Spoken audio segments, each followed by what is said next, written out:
नमस्कार, स्वागत है आपका हमारे चैनल पर। देश के प्रधानमंत्री और राष्ट्रपति से आज मुलाकात करेंगी पश्चिम बंगाल की मुख्यमंत्री ममता बनर्जी। आपको बता दें कि पहले वो देश के प्रधानमंत्री नरेंद्र मोदी से मुलाकात करेंगी शाम 4 बजे और उसके बाद 6 बजे मिलेंगी ममता बनर्जी देश की राष्ट्रपति द्रौपदी मुर्मू से। वहीं अगर ध्यान लगाया जाए कि किस तरीके से आज मुलाकात होने वाली है, क्योंकि आज ममता बनर्जी पहुंच चुकी हैं दिल्ली, वो भी 4 दिवसीय दौरे पर। और आज जो मीटिंग होने वाली है पीएम नरेंद्र मोदी के साथ ममता बनर्जी की, इसको लेकर भी लगातार सियासी गलियारों से आ रही है ये खबर कि ममता बनर्जी एसएससी घोटाले को लेकर पीएम नरेंद्र मोदी से पार्थ चटर्जी को बचाने की कर सकती हैं सिफारिश। जिस तरीके से एसएससी घोटाले में हो रहे हैं बड़े खुलासे, आपको बता दें कि जहां एक तरफ ममता बनर्जी 4 दिवसीय दौरे के लिए दिल्ली में मौजूद हैं और आज वो मीटिंग करने वाली हैं, तो इसी को लेकर यानी कि इससे अलग अगर विपरीत देखा जाए,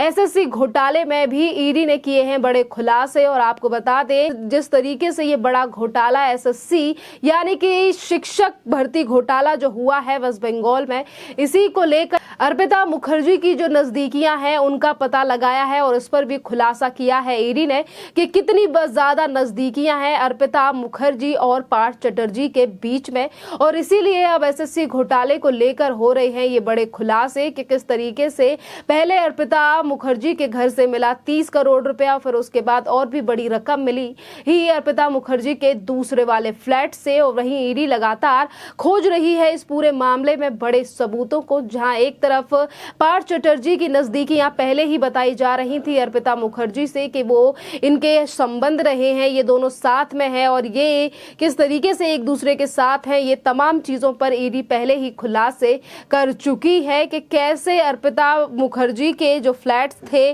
जिन 6 फ्लैट्स का नाम अभी सामने आया था, और उन फ्लैट्स को लेकर भी ईडी ने बड़ा खुलासा किया था कि उनकी भी कई ज्यादा जो डॉक्यूमेंट और ईमेल आईडी मिली हैं, जो पार्थ चटर्जी के फ्लैट्स थे उनकी भी ईमेल आईडी वहां पर इस तरीके से पाई गई थी कि जिन पर अर्पिता मुखर्जी के नाम से शुरू होने वाली ईमेल आईडी और तमाम पासवर्ड्स थे। और वही जो पैसा अर्पिता मुखर्जी के घर से मिला, उस पर पार्थ चटर्जी ने कहा कि वो मेरा पैसा नहीं है, और वहीं अर्पिता मुखर्जी का भी यही बयान सामने आया कि वो मेरा पैसा नहीं है और मेरी गैर मौजूदगी में मेरे घर पर रखा गया है। पर इसी बीच ईडी ने ये बड़ा खुलासा किया है और ईडी ने ये चीजों का भी पता लगाया है कि अर्पिता मुखर्जी की 31 एलआईसी पॉलिसी के नॉमिनी भी टीएमसी के पूर्व नेता पार्थ चटर्जी थे। आपको बता दें कि एलआईसी में जिस तरीके से जो एलआईसी है उसमें नॉमिनी अर्पिता मुखर्जी के नॉमिनी है पार्थ चटर्जी, ये दर्शाता है कि कितने ही ज्यादा खास रिश्ते थे पार्थ चटर्जी और अर्पिता मुखर्जी के। क्योंकि अगर नॉमिनी अगर किसी को बनाया जाता है, एलआईसी हो या फिर पॉलिसी, उसमें हमेशा ही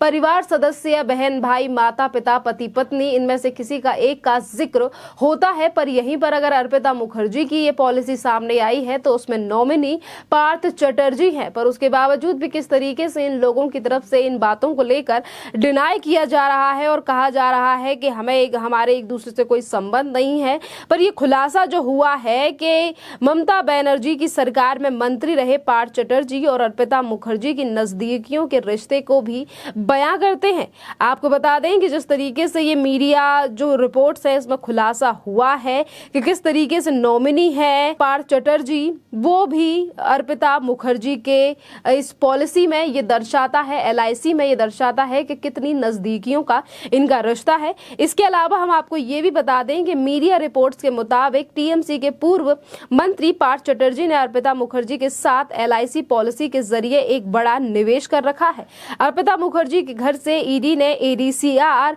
बोलपुर के कार्यालय में पंजीकृत दस्तावेज भी बरामद किए हैं। इन दस्तावेजों में उल्लेख किया गया है दोनों ही एक दूसरे को 2012 से जानते हैं। पार्थ चटर्जी और अर्पिता मुखर्जी 1 जनवरी 2012 को एपीए यूटिलिटी सर्विसेज के तहत पार्टनरशिप की डीड की थी। एजेंसी ने कहा कि आरोपियों ने कुछ संपत्तियों कैश देकर भी खरीदी थी। इन संपत्तियों को खरीदने के लिए इस्तेमाल किए गए धन के स्रोत का भी पता लगाया जा रहा है। तो ईडी इस पूरे मामले में लगातार बड़े खुलासे करने में जुटी हुई है और इसीलिए जहां एक तरफ कैश का भी पता लगाया जा रहा है कि कैसे पार्थ चटर्जी और अर्पिता मुखर्जी ने कैश देकर प्रॉपर्टियां खरीदी थी और वो कैश कहां से आया था, इन तमाम चीजों में जुटी हुई है आज ईडी। इसी के साथ हम आपको ये भी बता दें कि अर्पिता मुखर्जी करोड़ों के एसएससी भर्ती घोटाले को लेकर ईडी की हिरासत में है। ईडी ने अर्पिता मुखर्जी के घर से छापेमारी में अब तक 60 करोड़ रुपए से ज्यादा कैश और 5 किलो सोना बरामद किया है। उनके घर से तमाम चीजें मिली थी। इसी के साथ हम आपको ये भी बता दें कि बीते दिनों बैसाखी बैनर्जी ने भी ये बताया था कि पार्थ चटर्जी कई महिलाओं पर मेहरबान रहते थे, उनके मोनालिसा दास के साथ भी रिश्ते थे। कथित तौर पर 4-5 लड़कियां पार्थ चटर्जी के आसपास मंडराती रहती थी, जो उनका पसीना तक पहुंचती थी। यानी कि इस तरीके से सिर्फ अर्पिता मुखर्जी और मोनालिसा दास ही नहीं, बल्कि इसके अलावा तमाम और लड़कियां थीं जिन पर मेहरबान रहा करते थे पार्थ चटर्जी, और जो उनके साथ हमेशा घूमा फिरा करती थी। और शायद वहां से भी बड़े सबूत आने वाले समय में सामने आ सकते हैं, जैसे ही एक एक करके लोगों का पता लगाया जा रहा है। एसएससी मामले को लेकर पहले अर्पिता मुखर्जी से पूछताछ की गई थी, उसके बाद मोनालिसा दास का नाम सामने आया, और वहीं जिस तरीके से एक और बड़ा खुलासा किया है बैसाखी बैनर्जी ने, और उन्होंने कहा है कि सिर्फ 1-2 लड़कियां नहीं बल्कि 5-6 लड़कियां थीं जिनके ऊपर मेहरबान रहा करते थे पार्थ चटर्जी। इसी के साथ अगर ममता बनर्जी के 4 दिवसीय दौरे की बात की जाए, जिसमें आज वो देश के राष्ट्रपति और प्रधानमंत्री से आज मुलाकात करेंगी, और इसी के साथ वो तमाम और मुद्दों को लेकर भी देश के प्रधानमंत्री नरेंद्र मोदी से बात करने वाली हैं। तो जहां एक तरफ सियासी गलियारों से ये खबर आ रही है कि एसएससी घोटाले को लेकर सिफारिश कर सकती हैं ममता बनर्जी ईडी की जांच को लेकर, तो इसी को लेकर कांग्रेस और तमाम जो विपक्षी पार्टियां हैं उनकी तरफ से भी ममता बनर्जी की इस मीटिंग को लेकर उठाए गए हैं सवाल, और कहा जा रहा है कि ये मीटिंग जो है वो मैच फिक्सिंग है। कांग्रेस की जो नेता है वेस्ट बंगाल में, वो इस तरीके की बातें कर रहे हैं। आपको बता दें कि जिस तरीके से प्रवक्ता रिज्जू घोषाल ने कहा है, जो कि कांग्रेस के प्रवक्ता हैं वेस्ट बंगाल से, उन्होंने कहा है कि ये मैच फिक्सिंग 2016 से वेस्ट बंगाल में चल रही है। यानी कि किस तरीके से ममता बनर्जी के इन पूरे जो आज मीटिंग होने वाली है उसको लेकर उठाए जा रहे हैं सवाल। और ये भी कहा गया है कि ईडी ने कोयला घोटाले मामले में अभिषेक बनर्जी से केवल 2 बार पूछताछ की है, जबकि सोनिया गांधी और राहुल गांधी से बगैर किसी आधार के नेशनल हेराल्ड मामले में हर रोज परेशान किया जा रहा है। यानी कि इस मीटिंग को लेकर भी आज जो कांग्रेस है, वेस्ट बंगाल की जो कांग्रेस है, वो लगातार ममता बनर्जी के ऊपर सवाल उठा रही है। वहीं देखना अहम ये भी होगा कि बेशक सीपीआई-एम जैसी पार्टियां और कांग्रेस जैसी पार्टियां आज ममता बनर्जी और देश के प्रधानमंत्री नरेंद्र मोदी की इस बैठक को लेकर बेशक सवाल जवाब कर रही हैं और कह रही हैं कि ये तमाम चीजें हो रही हैं, ये जो फिक्सिंग है। और वहीं आपको बता दें कि बीजेपी के नेता और बीजेपी के